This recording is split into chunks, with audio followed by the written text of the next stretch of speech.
Thank you very much. Senator Smith. Thank you very much, Chair Schatz, and thanks to all of you, and Vice Chair Murkowski. Thanks very much to all of you for being here.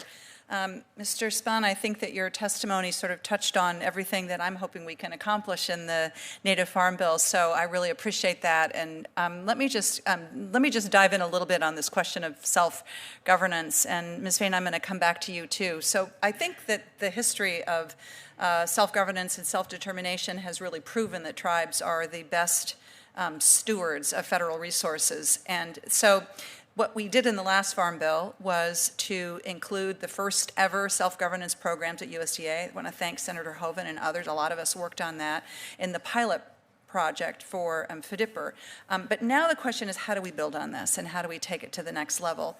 So could you, each of you, just talk briefly about why the self-governance for SNAP and FDIPR, what it would mean for tribes and tribal citizens as we work to move this forward? Please, Ms. Fain, go forth. Sure. Both of those opportunities, I think the benefits are twofold. With regard to FDIPR, you're providing opportunities for fresher, higher quality food products. Right. To the community members. You're also supporting opportunities for a new market for tribal producers who don't have that to rely upon. But when the tribes are able to make those determinations for the good of their community, they can either rely on their own ag operations or work directly with tribal producers who have otherwise been unable to participate in that type of program. And then within SNAP, it is an opportunity to administer a program at the local level and to achieve a greater efficiency and a greater impact because the administration of the program is happening on the ground by the government most familiar with the people that program is supposed to be serving. Thank you. Thanks very much. Would you like, I want to just pull you into this and get your take on this. And maybe you could also talk about why having a dedicated office of self-governance would be helpful to an agency that, by its own admission, doesn't have a ton of experience working with 638 authority and other kinds of self-governance. Yes, thank you for that question. And I agree with everything that the prior witness mentioned as far as the benefits. We're also seeing that it's invoking a sense of pride in the customers of the food distribution programs, that they're very proud to go in and see Oneida beef, Oneida buffalo in their food distribution program. In fact, at Oneida Nation, they found that one of the approved food list was catfish, and they had swapped it out for local whitefish. However, because the beef and the buffalo were coming directly from Oneida, that was just going off the shelves like crazy. And they actually had to change out and implement and bring in more beef and more buffalo and substitute it for the fish because people were so proud to see that it was locally grown and locally produced. So I think that there's a lot of benefits to these programs. I think that the Office of Self-Governance, the benefit is that, we have heard the USDA express concern about having the capacity or the knowledge of to be able to negotiate with tribes. We think that an Office of Self-Governance or even a single point of contact could really help to educate all the different programs. USDA is a huge, massive organization and lots of different departments. So having somebody that has that knowledge about what is self-governance, what is self-determination, and helping guide the rest of the agency and the rest of the programs through, we feel like that'd be very beneficial. It would also help building that internal capacity. And once more authorities are provided, then that office could start handling being the primary point of contact for negotiations with tribes across all USDA. They're sitting in. There's similar approaches at IHS where they have agency lead negotiators that will sit in and they focus just on negotiations process. So I see something similar for USDA as a benefit. Thank you. Mr. Chair, if I could just ask, I'm going to just take a little bit more time. I really appreciate that, and I think that the USDA has relied on other federal agencies when it comes to doing this kind of contracting, and it seems to me high time that they develop their own expertise and their own capacity to do this, which the Office of Self-Governance could accomplish. Last thing I just want to touch on is that in my conversations with the Native Farm Bill Coalition and others, and it has become clear to me that we need to look through all of the titles of the Farm Bill to look for places where we can ensure that issues of equity for tribal producers and agriculture are addressed. And even the USDA continues on a journey, I will say, they continue on a journey of addressing equity in all of its work, something that I know Secretary Vilsack and Deputy Secretary Torres Small are committed to. So let me just ask as a follow-up, do you think it is important that we look through all of the titles of the Farm Bill to make sure that we are looking for those issues of equity where we can address them? Absolutely. I completely agree with that. Yes. Thank you. Thank you, Mr. Chair. Thank you very much, and thank you for your leadership on both committees, Senator Smith. Senator Mullen, likewise. Thank you, Mr. Chairman. Mr. Kissee, Muscogee Creek Nation obviously is very lucky to have the ability to have a dedicated USDA inspector in your meat processing plant, and very fortunate to be able to get that. However, other tribes and other businesses have to rely on a traveling inspector, which means they're very limited on when they can process the proteins. How does that affect the bottom line for these other tribes and businesses out there? Sure, and actually the FSIS inspector that we have on site now was formerly a traveling inspector, and so he talks a lot about the fact that he's glad to be in one place. It's frustrating for the USDA as they try to fill those gaps.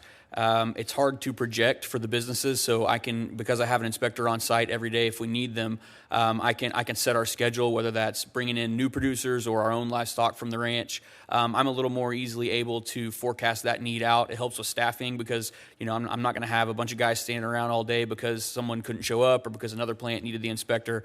Having that dedicated inspector on site every day, it goes a long way. And, I have a great staff. I have no complaints about the staff, but it also helps just having that extra set of eyes and that accountability on the cleaning staff, on the staff as they go about their day. Having that dedicated staff on site every day goes a long way in ensuring cleanliness and wholesomeness and safety of the product. But from the business standpoint, like I said, it just keeps log jams from happening. It keeps me from having to turn away customers because I'm not sure when or what day I'm going to be able to carry out slaughter and processing because you have to have a USDA inspector on site for both of those activities. So you can run custom exempt, but then the customer that brings that livestock in is limited with what they can do with that animal. So it limits their marketability as well. So you have one dedicated inspector, right? Yes, sir. So what happens if an emergency takes place and he can't be there that day? So the responsibility then would fall to the USDA to get a substitute, which has only happened one time, and thankfully we were able to pull from another plant that was not doing any slaughter that day. But it does create issues. Like I said, we've only been open a year and a half. And it's only happened once, but it can create issues. At that point, the frontline supervisor has to call all the plants kind of within the region. Eastern Oklahoma, as you well know, Senator, is fortunate. We have several. We have 4 tribally owned and several other locally owned meat processing facilities. A couple are USDA inspected as well. So we sort of have a pool that makes us a little bit unique in terms of Indian country meat processing facilities. But I don't want the record to show that as the norm because it's not. Tribes throughout Indian country are in remote areas, difficulty getting processors. I'm an hour away from the next nearest plant, and some may be 3 or 4 or more hours away from the nearest inspected plant. So that creates even more issues not in Eastern Oklahoma. So do you feel like if we would have 638 and tribes were allowed to do their own inspections, would it be able to increase liability and production in the areas to which they serve? I believe so, and just as a general stance, I'm always in favor of self-governance and using 638 compacting when appropriate. I know there may be some issues in terms of just kinks that need worked out in the negotiations with tribes and staff. And again, all tribes are unique, and that's why these compacts are important because it allows tribes to negotiate directly with the agency to come up with a solution that works best for them. If we were looking at marketability and things, as long as there's parity there with the federal inspector and the tribal inspector so that there's no limitations on what a tribe can do with their product inspected by the tribal inspector, that would be fantastic. I know the CFR in Section 9 already talks about voluntary inspection, which is and export. So whether that is non-immutable species such as bison. What voluntary means is the USDA will inspect it, but you're charged a fee. You have to reimburse them for that cost. And so it's not like beef and pork, which is taxpayer funded. The facility is responsible for non-immutable species, bison or venison or other products, buffalo. And the same would be true for the export certification. So you can be a non-USDA inspected facility and meet export criteria. You just have to do that on a voluntary basis currently. So as long as there were no limitations put on the tribes, if they do choose to go the 638 route, I would be in full support. Thank you. Ma'am, quickly, we've heard concerns from USDA that implementing 638 authority for meat inspections would be difficult and impractical at the agency. What's your thoughts on that? My thought is that where there is opportunity to improve the agency's government-to-government relationship, then that needs to happen. And even if that takes time and space for people to get comfortable with tribes in that space, at least from IAC's view, it is always our position that we are to support tribal sovereignty, and 638 is a component of that, including with the FSIS services. In your experience, though, tribes have been able to do the job with HHS and BIA, correct? Absolutely. Tribes have undertaken very complex systems in life and death situations, especially when it comes to IHS in particular. And I think that's something that we always encourage agencies to understand, that there are other models, while they may not be identical to what it looks like for a transition with regard to meat, that there was a process in place for tribes to build out the program and make sure that there is not a gap in services or some other risk that might justify not going down that route. And so generally, I always like to share the really complex systems that tribes have taken over. And again, I'm fortunate to get to work throughout Indian country, but having grown up in Oklahoma, have been able to see that firsthand, especially through my own tribe and the services that they provide. It's a great panel when everybody there has Oklahoma ties, ma'am. Can't get something better than that. Thank you. Senator Mullen, I really appreciate what you have kind of worked out here, in the sense that, look, every agency that has had to take that first step, whether it was within Interior, BIA, we've got some examples in Alaska between Park Service, where Park Service is not working as well as Forest Service when it comes to the 638 compacting. And it's a little bit of a learning curve, and I think with some of the agencies, it really is a matter of bringing them along. This is not that scary. It can be done, and it can be done in a way that meets the needs of all involved. And I really appreciate the conversation that you had with Mr. Kissee about what happens if you don't have that that individual that can be on site when you're ready to go to slaughter. I went out to Nunivak Island. Look at it on a map. It's off the coast of Alaska, community of Makoriak. And Makoriak is known for muskox and caribou, and reindeer. And they are really anxious to try to get a small livestock production facility. They had one before. They've got the facility that they've built. I saw it. They're ready to go. But their biggest challenge is you're not going to be able to get a USDA inspector out there for the inspection to look at the cleanliness of the facility, to be there for the slaughter. And so how do you bring along this nascent industry in a remote area like that? But the tribe stands ready and are anxious for what you and Senator Smith have really been working hard on. So I commend you for those efforts. But I think we just need to get these agencies used to it you can show them, again, we're not recreating the wheel here. There are good examples. Sometimes capacity can be a bit of a challenge, but we help with that. We help with that, and the tribes have demonstrated time and time again that they will surpass all of the expectations, all of the naysayers that said, you can't do this, you can't do it. But we've got to make that possible. I want to ask a question to you, President Peterson, because you have raised the issue of the Forest Service and the potential for management at the Visitors Center out there, and what true management authority could look like for Tlingit Haida there at Mendenhall. And it really kind of hurt to listen to your story about the response from Forest Service that the Tlingit people had nothing to do with the glacier. It completely ignores, again, the history of the people, the history of the region, and really a very offensive statement by probably somebody who was not very well informed. So if you can, in the 2 minutes that I've given you here, explain what you think management authority would look like for Tlingit Haida there at Mendenhall Glacier. Well, thank you, Senator Murkowski and your staff for all your work.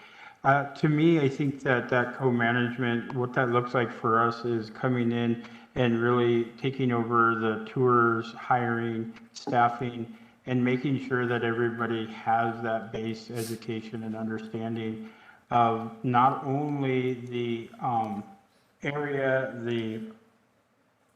it's an important scientific area because of the glacier receding and all those things. So you need to have a baseline on those sciences.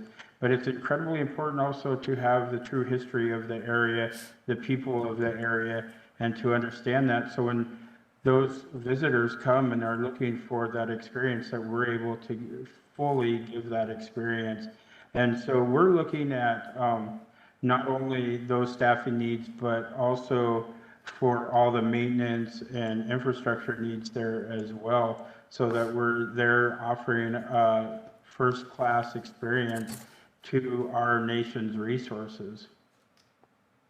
So if this is a matter of Forest Service needing congressional authority, would a demonstration program be helpful, or have you given much thought to that? Yeah, absolutely. I think it would be incredibly helpful. And we've met with everybody from Secretary Vilsack, Assistant Secretary Homer Wilkie, and they've all, said they really want to work with us and have us take over the management of this visitor center. But they always come back with the lawyer saying they don't have the ability to do it. And we know that 638 contracting is that tool. Right. We have a really long history with IHS, with Department of Interior on 638 contracting. You absolutely have, and have demonstrated that time and time again in a very good and strong way. Thank you for being part of this committee this afternoon, and for your words. We'll look forward to working with Tlingit Haida under your leadership. Gonna cheese to you on Hawaii. Thank you very much, Senator Murkowski. Senator Lujan, followed by Senators Cortez Masto and Daines. Thank you to our chair and vice chair for this important conversation. As more and more legislation is being established, built, filed to make a positive difference, especially in the area of food security and addressing problems that have been identified with pilot programs and things of that nature. So thank you all for being here. This week, I'm proud to introduce the Tribal Nutrition Flexibility Act and the Tribal Nutrition Program Administration Act to improve FDIPR, which, as we all know, is the Food Distribution Program. One of the things that my bill addresses is the need for greater tribal ownership over program implementation and flexibility to source traditional and local foods. My first question, Ms. Fain, yes or no, did the FDIPR 638 pilot result in higher take rates with traditional and tribally procured foods? From what we have gleaned from the pilot tribes, the answer is yes. And one of the interesting examples that Mr. Spaan shared was about Oneida, and they had actually entered into an agreement with Menominees, and Menominees were purchasing Oneida produced, I think it was Black Angus beef, and what was shared by Menominee was that they saw a significant increase in program participation and the general excitement around the food that was actually coming through their offerings. And so some of the things that I think are important to note about that is, and again, one that was brought up was those tribes that were able to do that know what is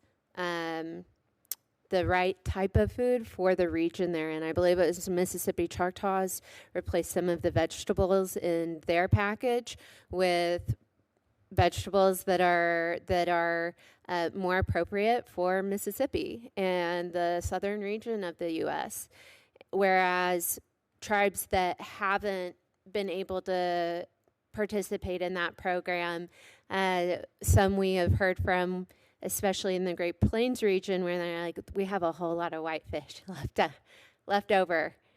We want beef or we want bison. And so I think for those pilot tribes in particular, there was really good participation and an increase in more appropriate foods by region, by season, things that the nationwide administration don't necessarily take advantage of because the framework doesn't permit it. I hope we can strengthen that and learn from it. Now, President Peterson and Mr. Spaan, yes or no, would increased sourcing flexibility under FDIPR, the food distribution program, help more tribes include more traditional and tribally procured foods in their packages? President Peterson? Oh, yes, absolutely. Appreciate it. Mr. Spaan? Yes, I agree. Ms. Fain, yes or no, would increased sourcing flexibility have allowed tribes to better meet the needs of program participants during supply chain shortages caused by the COVID-19 pandemic? Absolutely, it would. And likewise, added flexibility to source regional and local ingredients can help support more, as we've seen with those Title I programs. Now, Mr. Kissee, yes or no, does the Muscogee Creek Nation FDIPR program currently allow local, tribally raised and processed beef to be included in the food packages?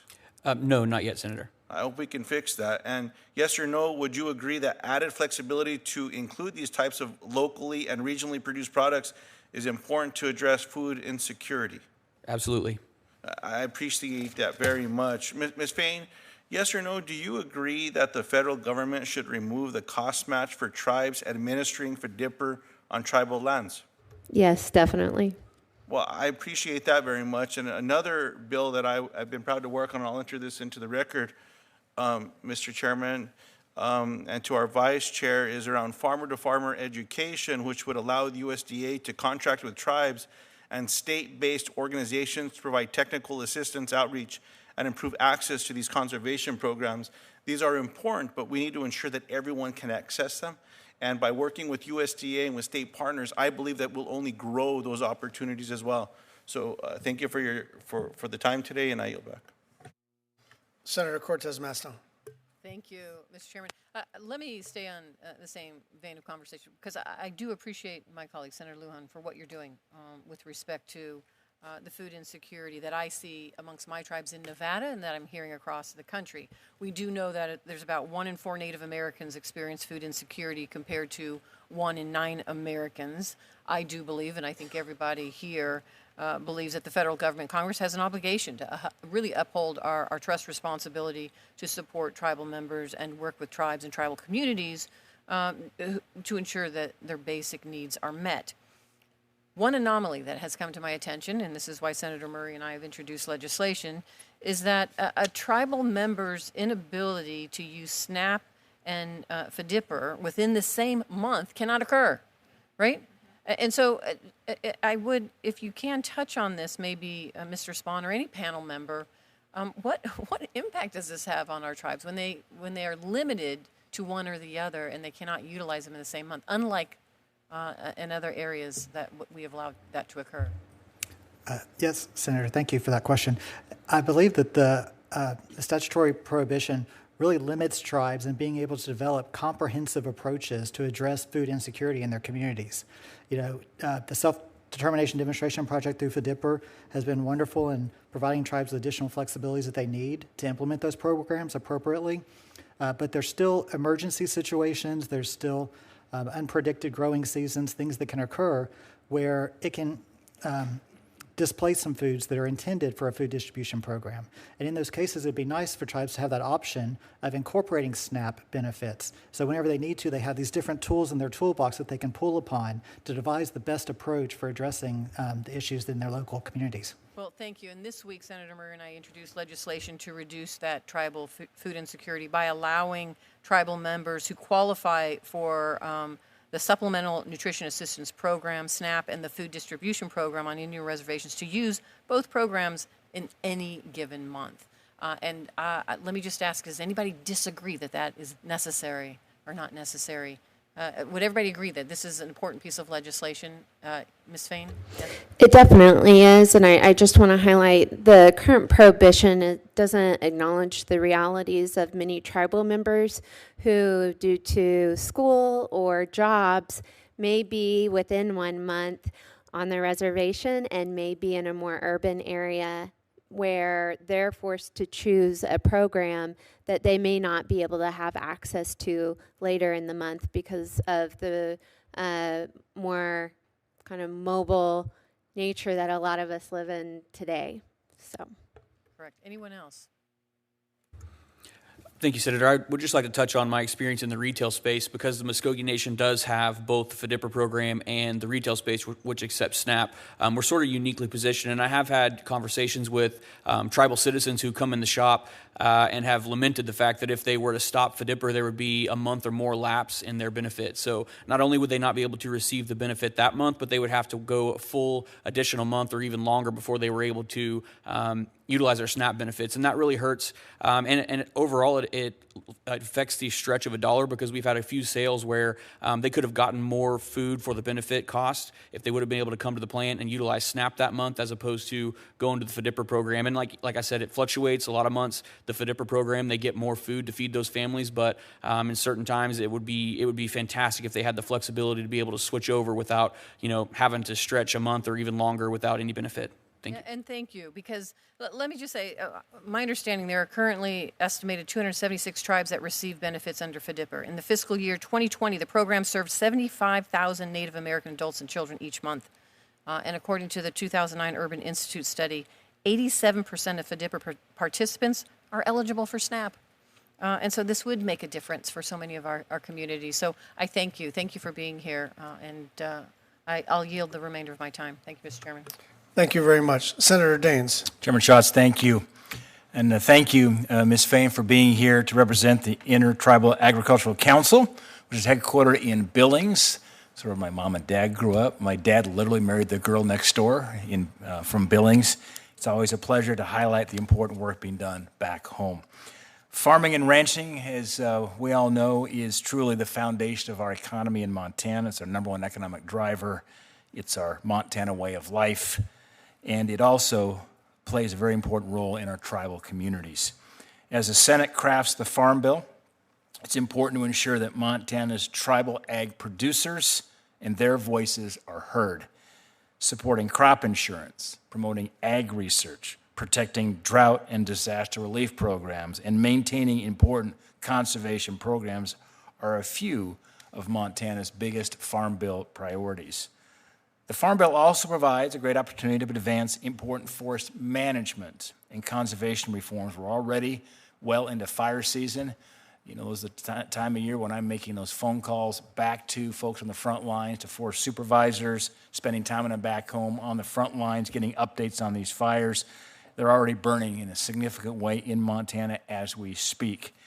And so ensuring that we can advance these forest management priorities to produce more healthy forests, thinned forests, better wildlife habitat, better watersheds, more jobs, and reducing the risk of these catastrophic wildfires are so important. In fact, in 2018, Congress amended the Good Neighbor Authority program to allow the Forest Service to partner with our tribes to advance some of these vital forest management projects. Some of the stark contrasts I have in my office, I've got pictures. If you take a look at private land, oftentimes state lands, you'll see vibrant green forests. You look at federal lands, you'll see gray, dying, decaying forests, literally seeing the section line running up on the boundary, a dying forest that has not been managed, a vibrant forest that has. And our problem is on national forest ground. It's not on the state grounds. It's not on private ground. There's still a lot of work to be done to ensure that tribes are fully empowered to manage forests and invest in conservation restoration projects, which is why I was glad to support Senator Risch's Treating Tribes and Counties as Good Neighbors Act so tribes can fully participate in this effective program. To my questions, as the wildfires are now burning in Montana, I'm keenly aware of the urgent need to get on-the-ground management work done. This common sense legislative fix would fully incorporate tribes as partners with the Forest Service by allowing them to retain timber receipts for restoration projects they undertake. It'll keep a great incentive to keep the tribes engaged in forest management. These receipts could then be used by tribes to fund additional work to further protect communities and forests from catastrophic wildfires. Mr. Desautel, you have previously talked about a Good Neighbor Authority project in the Colville National Forest in Washington State that the Colville tribe had to abandon because of the cost. What would the impact be for tribes working to improve forest health if we could successfully expand full Good Neighbor Authority for tribes? Thank you for the question. So as I noted in my testimony, states have done a great job implementing this authority really since 2014 when it was expanded. But the limitation that tribes have is that we're already limited in the amount of funding we have available, and what we receive from the Bureau of Indian Affairs to do forest management is limited to trust acres. So unless we have access to that program revenue to do the planning and restoration services allowed for with Good Neighbor Authority, those would have to come from tribal dollars and tribal investments in every single situation. And most tribes just don't have adequate funding to manage their own lands, as the most recent IFMAT report showed, in addition to adding those costs to adjacent federal lands, which we know get 3 to 4 times per acre what the tribes do. So if we had a mechanism that allowed us to retain revenue to continue that work, to build staffing and capacity to be able to help our adjacent federal land managers, that would be huge. And I think it would completely solve the problem, and you would see much more utilization of that program. There couldn't be a better answer. You just gave it. I mean, completely solve, huge. And this is clearly something we can address legislatively. And that's a really important statement you made here for the record in this hearing. So why we need to get this done. Thank you. I often hear from producers in Indian country about the barriers that make it difficult to participate in some of these valuable farm programs. Ensuring fair access to these programs are going to help grow tribal economies, help improve food access, and support infrastructure investment. Ms. Fain, what steps can Congress take to increase tribal access and participation in valuable Farm Bill programs? Thank you, Senator. Congress, the way they can do this is to recognize tribes within Farm Bill provisions and actually tailor existing programs to recognize the unique places that tribes have within USDA. Right now, especially, a lot of the programming is administered in a way that leaves tribes out of the process, where it might be, for instance, around disaster and where a drought occurs. I know that a lot of our producers, some arbitrary county lines make a difference between whether they're eligible for disaster funding or not.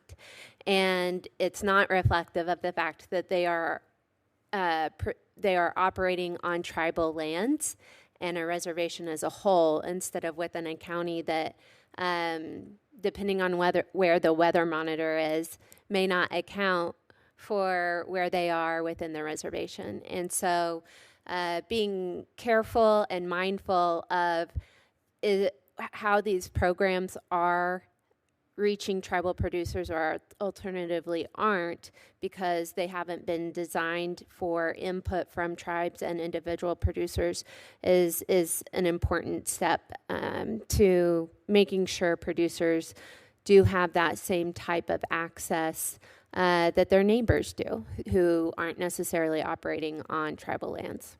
Ms. Fain, thank you. Mr. Chairman, thank you. Thank you very much, Senator Daines. Mr. Price, you know better than most, Hawaii has successfully incorporated traditional ecological knowledge in its agricultural practices, including biocultural restoration, agroforestry, and food systems. Can you share a specific example that shows how traditional conservation practices are best practices? Mahalo, Senator Schatz. Sorry, I'm off mute. Mahalo for that question. There are many examples that highlight the value of traditional conservation practices in Hawaii, and I'd like to answer that first by pointing out that what we often think of as conservation is to protect land from overdevelopment and just leave it as open space, which oftentimes incentivizes neglect or poor stewardship. And in Hawaii, neglected land actually becomes a threat to surrounding communities as invasive species take root, and massive invasive trees such as albizia or opiuma can become uprooted projectiles in massive flood events, for example. And we've seen this happen over and over again. Overgrown land also becomes cover for seedy activity that feeds the underbelly of society. So we need to incentivize proper stewardship, and traditional conservation practices are grounded in human engagement and maintenance of the land and water resources that is rooted in enhancing ecosystems and increasing productivity of the natural environment. What I hope is that by codifying TEK, we can open the door for greater investment to capture the impacts of TEK work through the use of technology such as environmental sensors, LiDAR, and GPS. It's just a few examples to track environmental data such as soil health, nutrients, and moisture, to tell the story of TEK in practice through data. Some sites that are doing this groundbreaking work, to answer your question, are Hanohano He'ia on Oahu, Aina Momona and Sustainable Molokai on Molokai, on the island of Molokai, Kumano Ikiala and Waipa Foundation on Kauai. These are just a few, and these are projects that are restoring spaces utilizing traditional conservation practices. I'll be adding a report to the record that was produced by our working group that outlines the input gathered and through our engagement process that lists 70 native Hawaiian producers and practitioners, which all serve as examples of the TEK work happening across Hawaii. And if we can use the Farm Bill to further empower and create investment in that work, this will be transformative for Hawaii and potentially the world. Mahalo. Thank you, Mr. Price. And I just want to say I have that Aloha shirt, so it's a good thing I didn't wear it today. Mr. Spaan, USDA previously testified that there are structural barriers to 638 expansion with the department. How can we set up USDA for successful expansion of this program? Thank you, Chairman Schatz. Federal agencies identifying structural barriers to self-determination and self-governance, certainly not new. If you look back 70s, 80s, 90s, early as 2010 timeframe, you look at DOI, IHS, Department of Transportation, all presenting barriers that they said it couldn't happen. However, what we've seen is that once everybody comes together, we can make it happen, and fully believe the same would be true at USDA. I do think that having a feasibility study to take a very systematic look at all programs and agencies across USDA could really help to ease some of that uncertainty. What we tend to find is there's a lot of agencies that kind of come up with hypothetical can't-dos, and whenever you actually get into the weeds of like, oh, hang on, that's not that difficult to overcome. So I think that systematic look at all the programs would be beneficial. One thing that, there was a study for HHS feasibility 20 years ago that found it was feasible, and it's never been implemented. So I think that if Congress were to consider giving that flexibility to let USDA initiate some limited demonstration projects, when they find a program feasible, that could be helpful to make sure that this is action-oriented and not just a report that goes on, the bookshelves for 20 years. I also think that the use of demonstration projects has been critical across all agencies that have self-governance authority now. It allows a small number of tribes to participate, work with the agency to identify what the challenges are, how do we overcome these the best way. And self-governance, self-determination, one of the beauties of it is that it's unique for every single tribe that implements it. So you have a nice kind of sampling of different tribes participate in it. It allows the tribes to work with the agency to overcome the challenges, and it also allows the agency not to get overwhelmed before they're comfortable with it. So I think those would be two recommendations I would have. Thank you. Just some final thoughts on that. We did a lot in IIJA and IRA to include Native communities in programs that already existed. And I think what we're finding, first of all, that's great news. That's a huge policy victory. But what we're finding is, it's not quite enough to say, and Indian tribes and Alaska Natives and Hawaiians, because those people who are administering whatever program they're administering don't know really what that means, and they don't understand the trust relationship, they don't understand the government-to-government relationship, and so they end up interacting with tribes and Native people as though they are just some county subgrantee or some NGO or some trade association.